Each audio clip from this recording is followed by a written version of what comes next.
pequeña conferencia a cargo del profesor don José María Kenny. Es director del Centro Europeo de Polímeros Nanoestructurados, profesor de la Universidad de Perugia, de la Escuela de Materiales. Y, pues bueno, algunos de vosotros, a través de Scopus, ya habéis visto el número de publicaciones que tiene. Estás a punto de llegar a las 500. Algunos que me ayudan. Por lo tanto, nos va a presentar una charla aprovechando pues, el tema de nanomateriales y el tema de otros tipos de materiales, pues biopolímeros nanoestructurados y biocomposites. Cuando acabemos, pues cualquier duda que tengáis, os invito a que iniciéis un debate.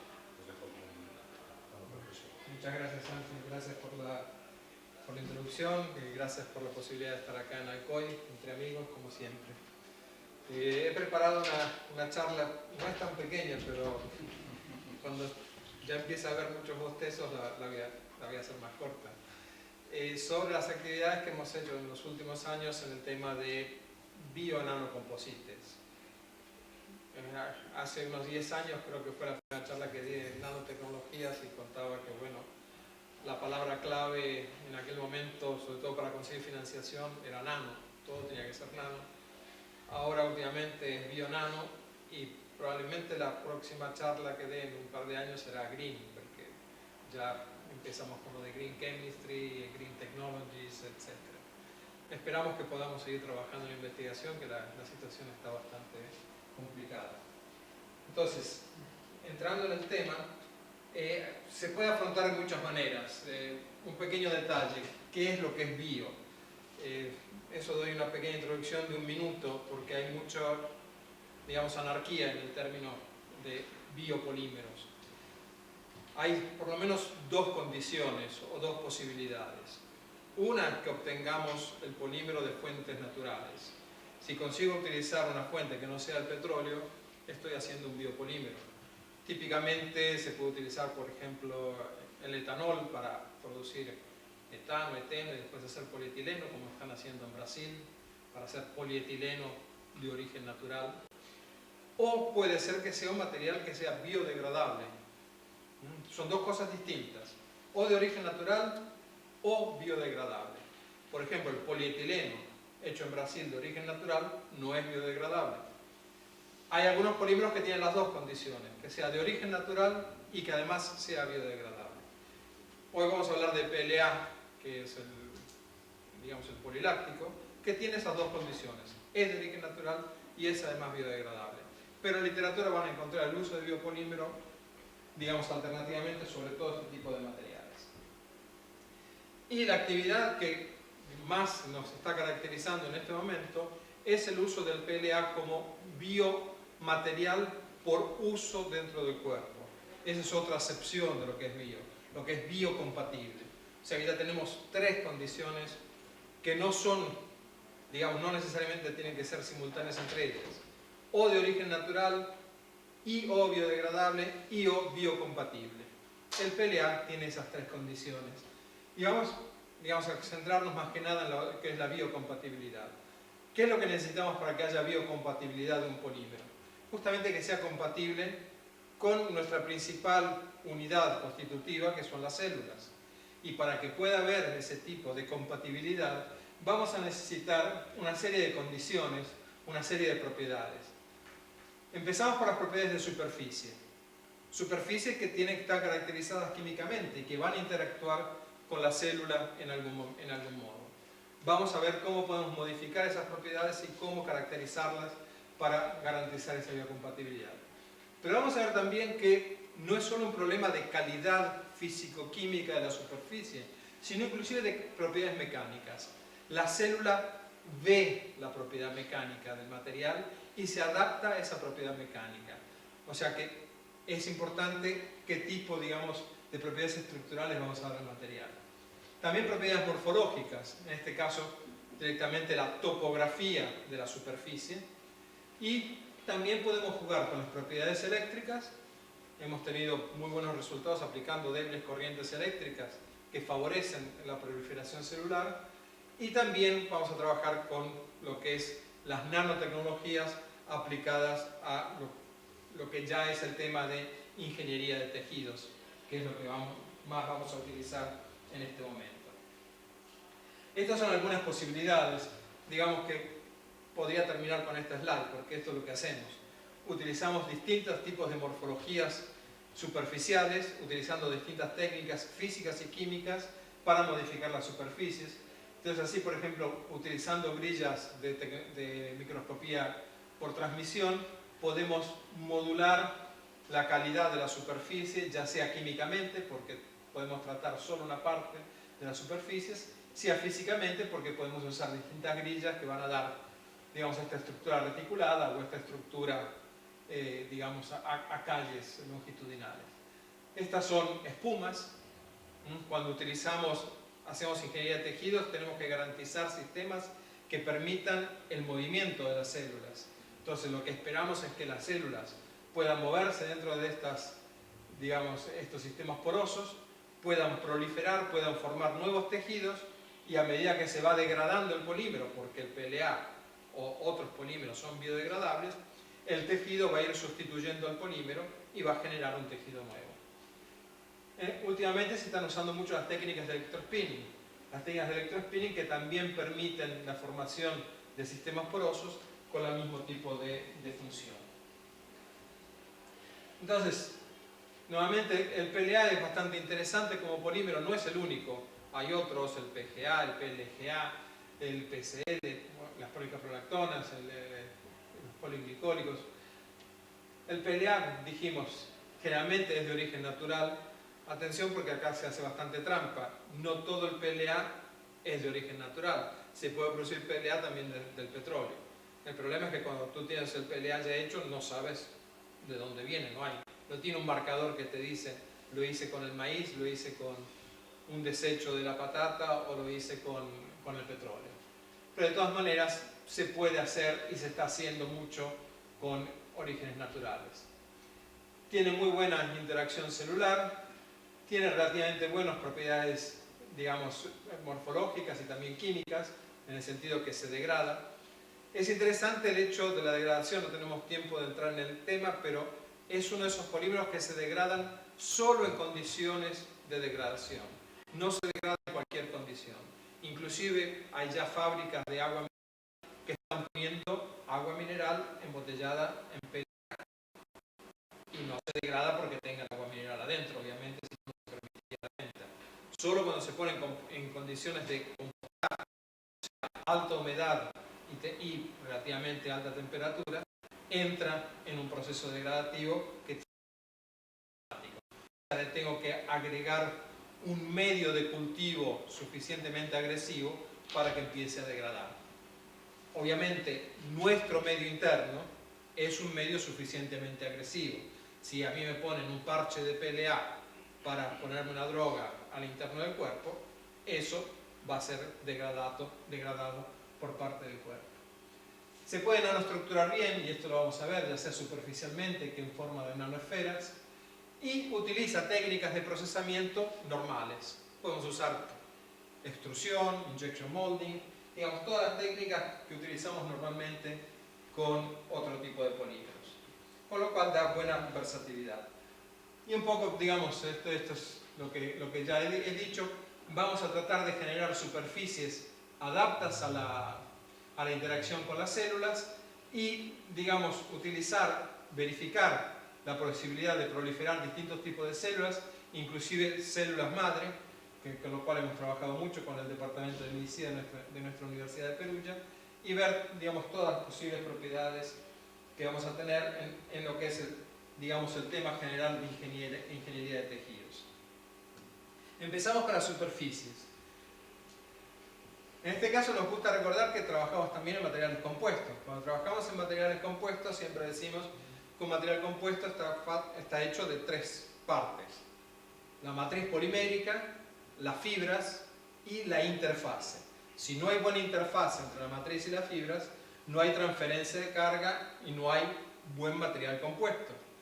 En el caso de ingeniería de tejidos es lo mismo.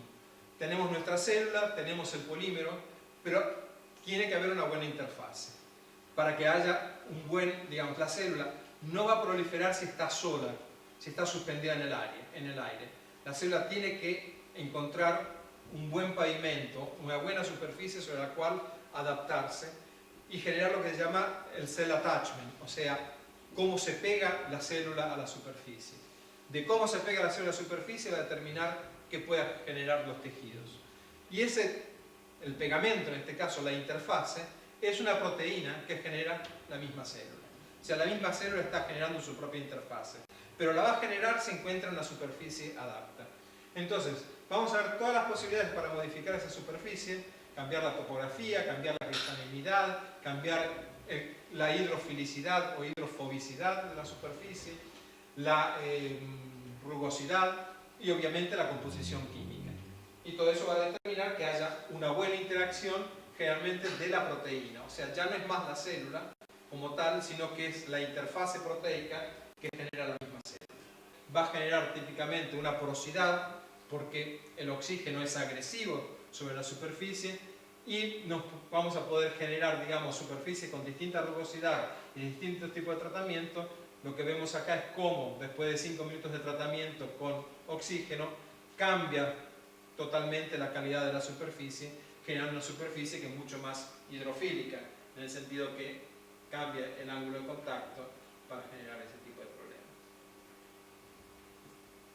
Bueno, y esto lo que vemos es el cambio de rugosidad por microscopía de fuerza atómica, o sea que no.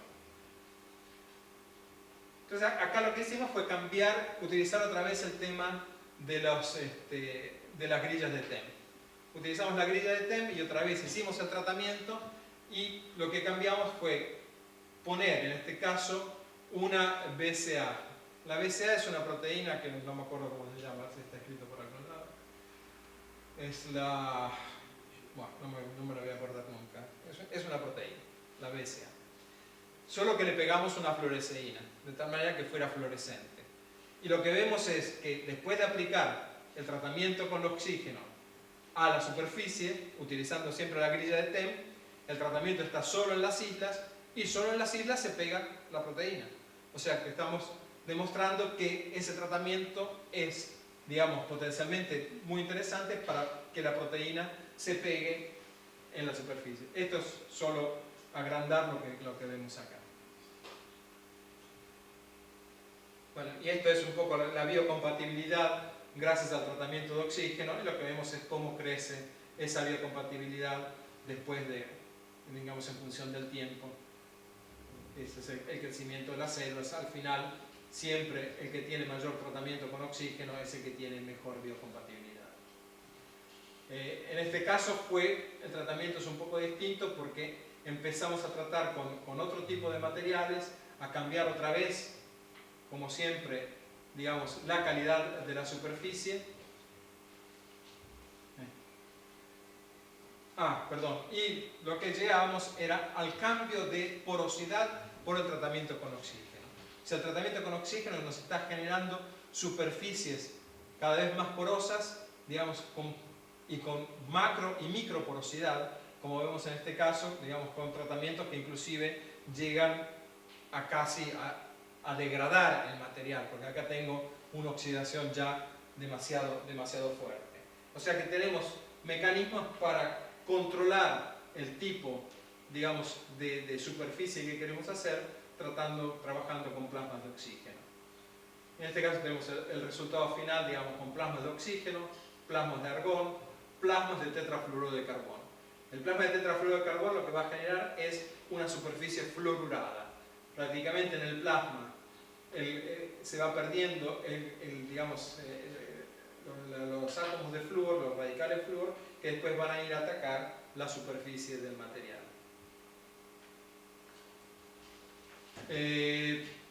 Bueno, esta es la parte de degradación in vitro. No entro demasiado en detalle. Prácticamente lo que está demostrando esta curva es que no cambia la degradación por el tratamiento superficial. O sea, que el material se va a seguir degradando como se degradaba anteriormente. Digamos, los tratamientos de superficie no cambian porque la degradación es una degradación puramente química que no cambia con la calidad de la superficie. Obviamente teníamos tres procesos podemos combinar 2 o 3 procesos. O sea, podemos hacer un etching superficial, un tratamiento superficial, podemos hacer un depósito, podemos hacer un tratamiento químico de superficie. Acá, digamos, son los tres fenómenos y podemos trabajar en cualquier parte del triángulo. O sea que estos procesos pueden ser combinados. Creo que hay algún ejemplo donde hemos hecho, por ejemplo, tratamiento con oxígeno y tratamiento con film de carbón. Este tratamiento solo con film de carbón y este tratamiento solo con oxígeno. O sea que podemos tener distintos tipos de combinados. Mejor no entro en el detalle porque es bastante, digamos, aburrido como tratamiento, pero en este caso tenemos cómo va cambiando el ángulo de contacto con los distintos tipos de tratamiento que vamos a hacer en el material. Entonces tenemos los tratamientos que han generado estas calles por efecto del plasma etching y después el tratamiento de superficie. Voy más rápido en esta parte. En este caso son otra vez siempre sistemas paternados, donde estamos trabajando siempre con células que son elongacionales. Lo que le cambiamos en este caso fue el tratamiento de superficie al sistema, pero siempre al final vamos a tener, digamos, ese tratamiento superficial. Y estas son las conclusiones de esta primera parte. Hay 3 partes, así que prepárense. Esta es la primera parte, donde fundamentalmente lo que decimos es que a través del tratamiento de superficie podemos controlar el tipo de interacción de la célula y el tipo de diferenciación, en este caso de las células madre. Vamos a la parte de nanopartículas, o sea, de las nanotecnologías aplicadas. En este caso, digamos, ¿por qué utilizamos nanopartículas? Las nanopartículas fundamentalmente podemos diferenciar 2 tipos: nanocápsulas y nanoesferas. Las nanocápsulas tienen solo la cáscara, las nanoesferas están llenas. Y las podemos utilizar en distintos tipos de modos. Podemos meter drogas dentro de la cápsula o dentro de la esfera, o podemos también utilizar la esfera, digamos la cáscara o la esfera, para poner en superficie principios activos. El tema en general entra dentro de lo que se llama teranóstica. Teranóstica quiere decir que tenemos un sistema que puede hacer diagnóstica, porque por ejemplo podemos poner en superficie receptores que identifican moléculas o sistemas dentro del cuerpo, por ejemplo que pueden identificar células tumorales, que se pegan a la célula tumoral, y después la parte tera sería la parte terapéutica, donde las drogas que están dentro del sistema van a difundir hacia el exterior y van a atacar a la célula tumoral. Ese es el principio de funcionamiento que nos interesa. Bueno, eso está escrito más o menos todo acá, pero la parte importante está en este cuadradito, que es: necesitamos nanopartículas o nanoesferas porque tienen la dimensión justa para poder entrar a través de la membrana celular. Las microsistemas no podrían entrar. Los nanos, por debajo de alrededor, digamos, de los 200 nanómetros, tienen viabilidad a través de la pared celular, que tiene poros de esas dimensiones y que permiten captar, digamos, las nanopartículas. Y acá también en este caso hemos trabajado con PLLA y en este caso con PLGA, o sea, poliláctico glicólico. El tema de cómo hacer nanoesferas o nanopartículas es relativamente muy simple en el laboratorio. No se necesita ningún tipo de material específico. Son mezcladores. Lo que se hace es una doble emulsión. La mayonesa es una emulsión de un aceite, de una proteína en un aceite. Lo que generamos es, a través de un sistema de separación de fases, aceite y agua, digamos, podemos generar gotitas muy pequeñas. Si la cantidad de agitación que le ponemos es muy grande, podemos llegar a las nanos, pero no es suficiente. En general no se llega nunca. ¿Por qué? Porque se corta la mayonesa. El sistema se corta. Si yo trato de mezclar solo aceite y agua, voy a hacer una emulsión, pero tiene una vida muy breve. ¿Qué es lo que me falta? Me falta el surfactante. Me falta algo que estabilice las nanopartículas. En este caso, en la mayonesa es el huevo eso, lo que está haciendo ese tipo de interacción. Es la interfase entre el aceite y el agua. En este caso utilizamos distintos tipos de surfactante. O sea que en realidad toda la técnica de hacer nanopartículas y nanoesferas es encontrar el surfactante justo. Si encontramos el surfactante justo y las condiciones, la mano de la abuela que agitaba la mayonesa o la Kenwood o lo que fuera en este caso vamos a tener una buena emulsión. Les puedo confesar que la chica que hizo este trabajo en nuestro laboratorio tardó 2 años en conseguir que se le formaran las nanopartículas con dimensiones del orden de los 200 nanómetros. O sea que es fácil como equipo, no se necesita ningún equipo, es cocina, pero hay que encontrar los ingredientes justos. Digamos, estas son un poco las nanopartículas que hemos hecho con el diagrama de dimensiones y, digamos, más o menos interesantes que tienen una distribución bastante, digamos, estrecha, que es lo que nos interesaba. Estos son un poco algunos de los casos de las nanopartículas. Lo interesante es que las nanopartículas, a ver si aparece, sí, las nanopartículas en sí mismas son porosas. Esto es debido a que al final las tengo que secar, o sea, les tengo que sacar el solvente que tenían y, digamos, las tengo que liofilizar, y en el proceso de liofilización y secado se genera este tipo de nanoporosidad. Estos poros, si lo que tengo acá son 200 nanómetros, cada poro está en el orden de los entre 10 y 20 nanómetros. Y también va a favorecer el fenómeno de liberación de drogas que puedo poner en solución dentro de la nanopartícula. Bueno, acá lo que demostramos es que siguen siendo biodegradables, o sea que esto es la típica biodegradabilidad en condiciones de compostaje.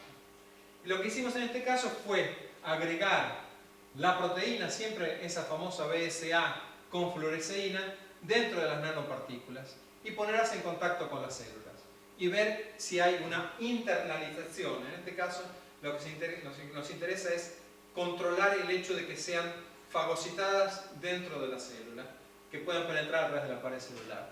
Y acá las tenemos todas muy bonitas. La primera vez que me mostraron esta foto dije, ah, qué bonita, esta es la nanopartícula. Y dice, no, profesor, este es el núcleo de la célula, no es la nanopartícula. Las nanopartículas son las amarillitas que están ahí, digamos, y estas son los núcleos, y lo que se ve es que también el núcleo llega a absorber las nanopartículas. Obviamente este es un tema muy delicado para trabajar porque, digamos, si estamos poniendo algo extraño dentro de nuestras células, tenemos que generar que no produzca efectos extraños. Es verdad que el PLA lo que puede generar por degradación es ácido láctico, y ácido láctico lo tenemos ya dentro de nuestro mismo cuerpo, es lo que generan nuestros músculos y es lo que nos da la sensación de cansancio muscular, es dada por la generación de ácido láctico, más que nada el dolor muscular. Claro, un exceso de ácido láctico probablemente no es bueno, pero digamos, eso por ahora es una droga que está, o un material que está totalmente aceptado dentro de nuestro cuerpo. Y lo que vemos es cómo de 4 horas a 6 días empieza a ser cada vez más difundida la señal, porque se está degradando ya el poliláctico dentro de nuestras células. Y en este caso, bueno, lo que hicimos es internalizar estas nanopartículas dentro de células madre, siempre como en este caso, y lo que generamos, digamos, no hay gran variación en función de la concentración de nanopartículas que pusimos en el sistema. Como digamos que la célula sabe cuánto puede internalizar y no depende de la concentración de nanopartículas que tengamos. Y lo que quisimos hacer en este caso también es ver si podíamos poner algún tipo de metal dentro de la célula. Y tratamos de poner en este caso nanopartículas de hierro. Estas son las nanopartículas de hierro dentro de nuestro sistema. Las nanopartículas de hierro son más pequeñas, son alrededor de unos 20 nanómetros y se pueden mezclar bien con el polímero antes de generar la emulsión, y digamos al final tenemos nanopartículas de PLA con nanopartículas de hierro internamente. ¿A qué nos sirve? A que obviamente este sistema es magnético y podemos controlar ya sea el movimiento que otras propiedades aplicando campos magnéticos. Bueno, estas son nada más que fotografías de fuerza atómica mostrando las nanopartículas.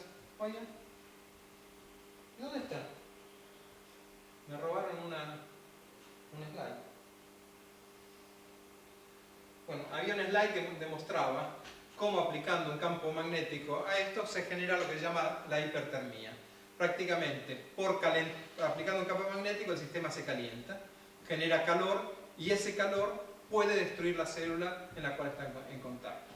Eso es lo que se está utilizando en este momento como mecanismo para matar células cancerosas, células tumorales. Lo que tengo que hacer es vehicular, obviamente, estas nanopartículas a donde están las células tumorales. Y en este caso también se puede hacer, digamos, no solo aplicando campos magnéticos, sino campos de ultrasonido, y eso es lo que se está tratando en este momento. Pero no sé qué le pasó al slide. Estaba. Es el agujero negro del despacho de Juan. Bueno, estas son las conclusiones de esta segunda parte, que más o menos es lo mismo que he dicho, así que no las repito. Y vamos por último a la parte de nanocomposites. La parte de nanocomposites es tratar de mejorar las propiedades mecánicas de los sistemas con matriz de PLA. En este caso, digamos, no entro en el tema de por qué utilizar nanocomposites, porque es un tema en el cual creo que trabajamos casi todos, pero rápidamente los temas que podemos decir que podemos mejorar son mejorar las propiedades mecánicas, manteniendo una reducción, en este caso no de masa, no me gusta este tema de mass reduction, sino density de reduction. O sea, lo que hacemos es trabajar con materiales que son más livianos. ¿Por qué estamos sustituyendo típicamente refuerzos que utilizamos al 30%, como es el vidrio o el carbón, por refuerzos que pueden ser al 5%? Entonces, trabajando con refuerzos que tienen densidad más alta que el polímero, vamos a reducir la densidad del composite. Pero también podemos mejorar las propiedades térmicas y eléctricas, utilizando obviamente nanorefuerzos que sean conductivos, o sean conductivos ya sea eléctricamente que termalmente. Reducir la inflamabilidad. Hemos visto que muchos de los nanofillers que podemos utilizar tienen la capacidad de limitar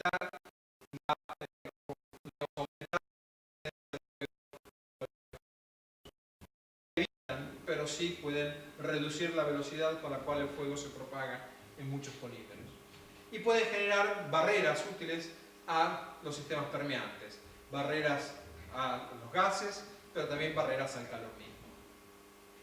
Obviamente esas propiedades van a depender de la dimensión y de la geometría de las nanofibras o nanorefuerzos que podemos utilizar. Y un poco la palabra mágica en este momento para utilizar nanosistemas es la multifuncionalidad. Creo que en este momento industrialmente hay muy poca gente que utilice nanocompuestos solo por un efecto mecánico. Se busca otra funcionalidad además de la mecánica. Bueno, y en este caso, trabajando a nivel biológico, obviamente podemos trabajar con toda una serie, una familia de nanoobjetos, donde todavía incluyo los nanotubos de carbón, que son los primeros que hemos utilizado, a pesar de que en este momento está totalmente prohibido hacer biomateriales que contengan nanotubos de carbón. Hay trabajos publicados que equiparan de algún modo los nanotubos de carbón con las fibras de amianto, de los asbestos.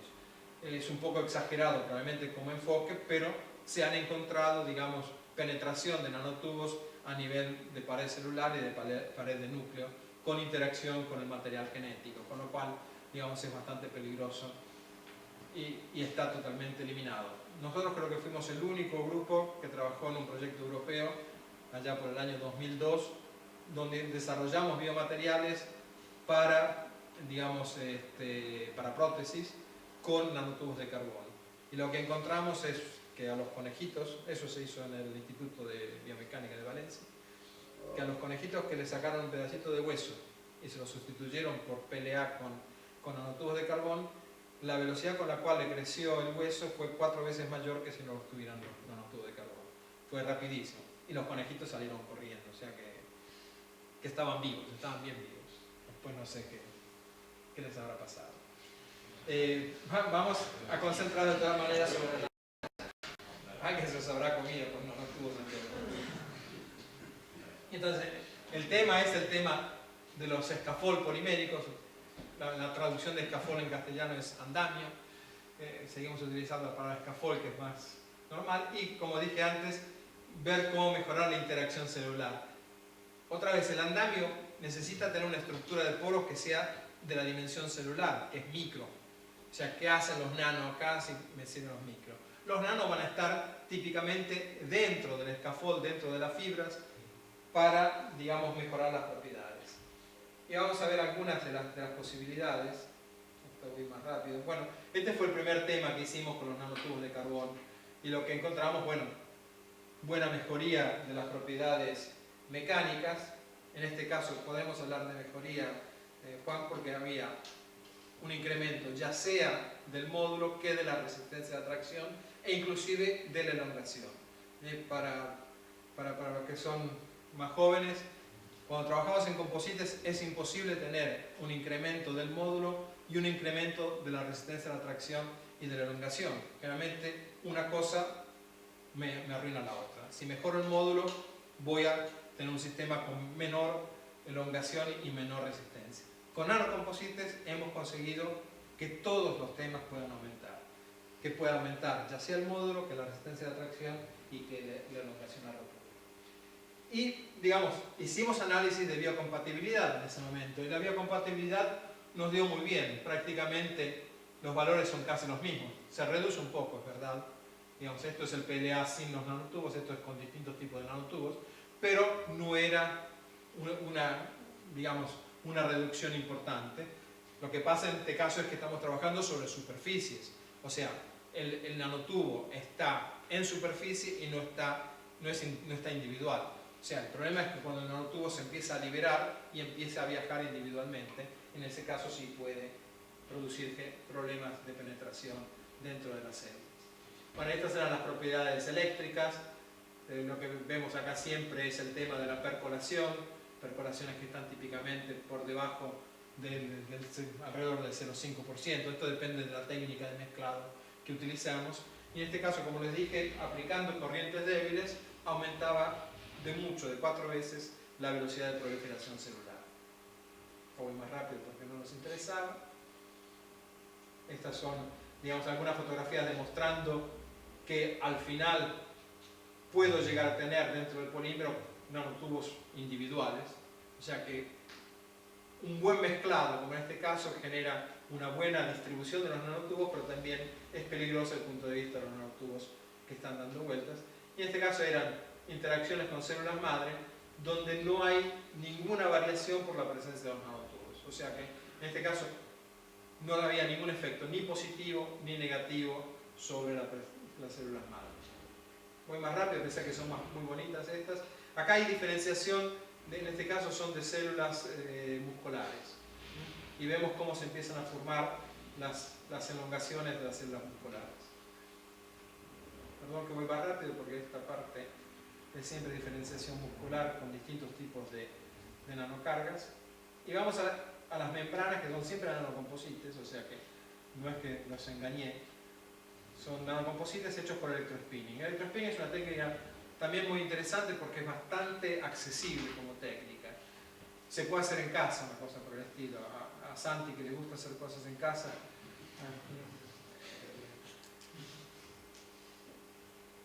En realidad nosotros lo compramos. Esto fue lo que compré en Madrid con el primer dinero que me dieron en Madrid. Este es nuestro electrospinning. Es muy bonito con la cámara que puede seguir todo el proceso y, digamos, distintos tipos de controles de caudal sobre todo y de campo eléctrico.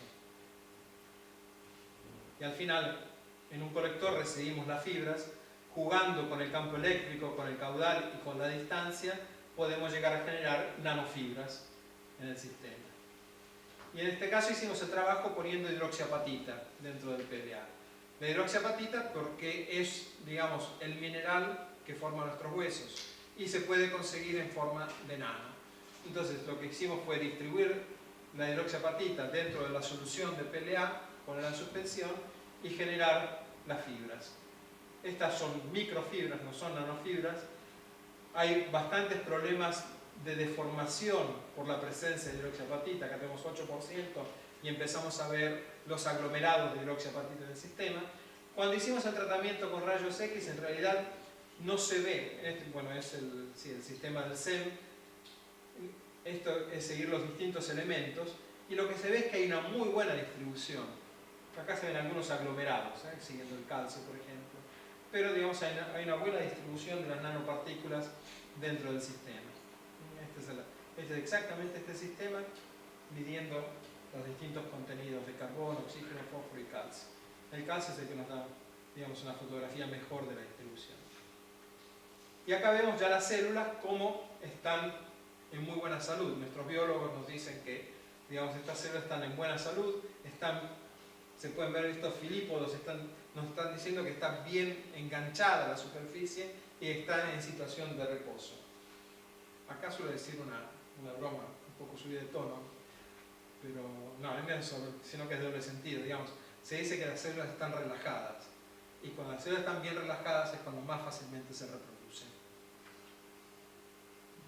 Era un chiste.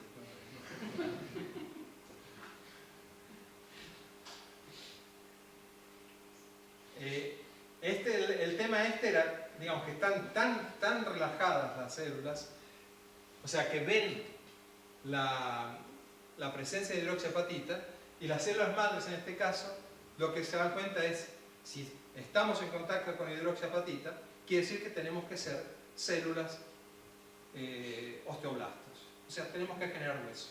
Y se diferencian en osteoblastos, solo por el hecho de que ven la hidroxiapatita, de que están en contacto, la reconocen, están enganchadas a un sistema donde ven que hay hidroxiapatita, entonces dicen, tenemos que ser osteoblastos.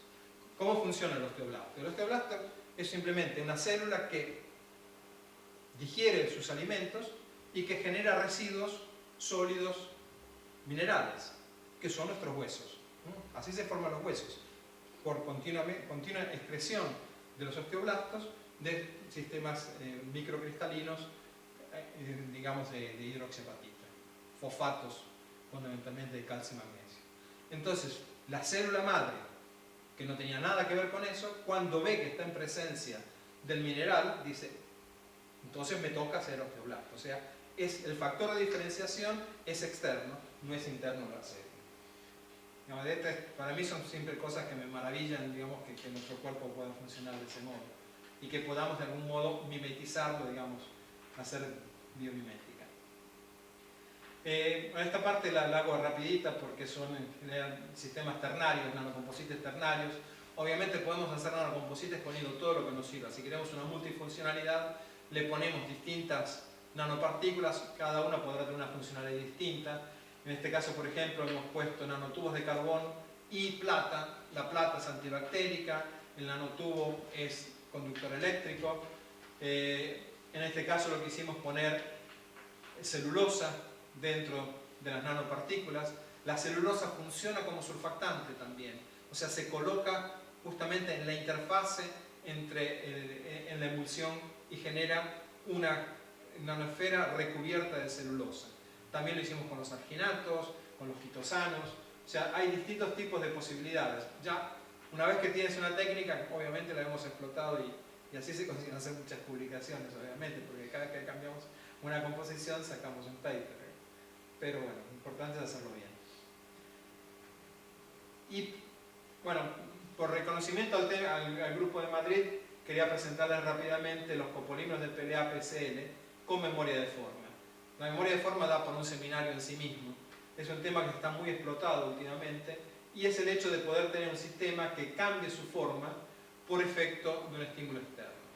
En realidad, de nuevo para los más jóvenes, cuando nos enseñan las propiedades elásticas, si yo tomo un material, lo estoy tensionando y después relajo la tensión, está volviendo a su forma original. Esa es la definición de elasticidad.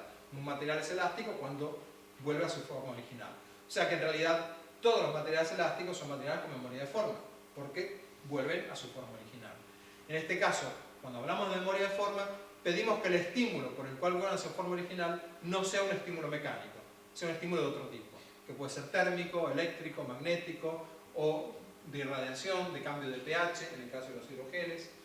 Y eso es, digamos, un poco lo que hemos hecho. Generalmente necesitamos un gráfico tridimensional como este para seguir el fenómeno porque utilizamos un estímulo térmico. O sea, el sistema lo deformamos, una vez que está deformado lo congelamos, cuando lo congelamos soltamos la tensión, o sea, lo relajamos, digamos, relajamos las tensiones y después lo calentamos y en el momento que lo calentamos va a volver a su forma original. O sea, fíjense que en este calentamiento el sistema está volviendo de una deformación alta a una deformación baja, que es lo contrario. Cuando yo caliento un material se dilata En este caso, cuando yo lo caliento, se está contrayendo. Eso, digamos, es debido a la memoria de forma, y para que haya esto, tiene que haber una transición en el material, que generalmente puede ser o una transición vítrea o una transición de cristalinidad. O sea, está cristalizando, se está fundiendo la fase cristalina. Bueno, esto lo hemos hecho con, digamos, un sistema de PLA-PCl. Esta es la transición del PCl y esta es la transición del PLA. En general hemos usado la transición del PCl, que está alrededor de 40 grados, que es justamente la temperatura interna del cuerpo, porque lo que nos interesaba era una aplicación para un biomaterial. Esta es digamos, la curva de tensión de formación, y lo que demuestra es que después de 12 ciclos el sistema sigue haciendo el mismo tipo, volviendo a la misma forma. O sea, no hay deformación plástica.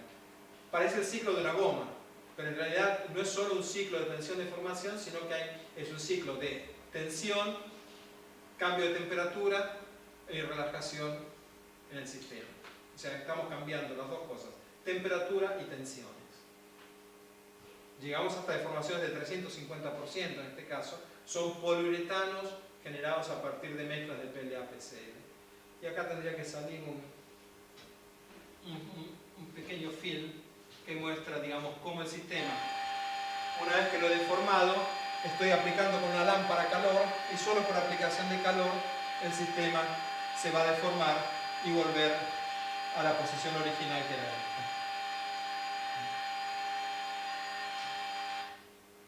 Hicimos también mezclas de esto.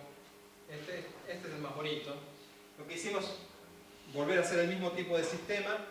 Lo que hicimos en este caso es utilizarlo para una prueba de tensión.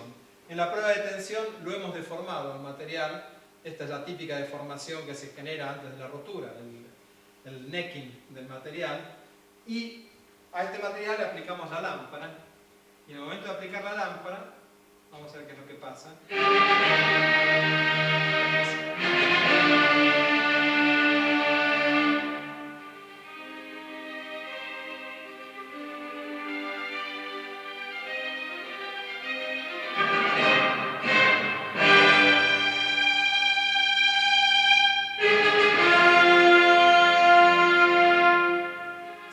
O sea, prácticamente el sistema de esta dimensión, que es una dimensión, el sistema es estable en estas condiciones.